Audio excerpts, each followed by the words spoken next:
غیبت نے ہمارے معاشرے کو پوری طریقے سے جکڑ لیا ہے. اس کی خطرناکی کا ہمیں احساس تک نہیں ہوتا. اللہ کے رسول صلی اللہ علیہ وسلم نے ارشاد فرمایا الغیبت اشد من الزنا. غیبت زنا سے زیادہ خطرناک ہے. صحابہ نے عرض کیا لماذا یا رسول اللہ, ایسا کیوں ہے اللہ کے رسول؟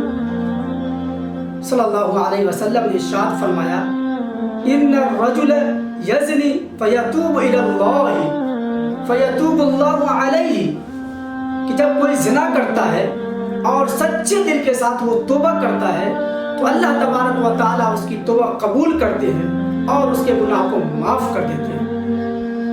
جہاں تک سوال ہے غیبت کرنے والے کا, الغیبت لا تغفر حتی یغفرها صاحبها, یہ حقوق العباد میں سے ہے اور یہ اس وقت تک معاف نہیں ہوتا جب تک خود صاحب معاملات معاف نہ کر دے.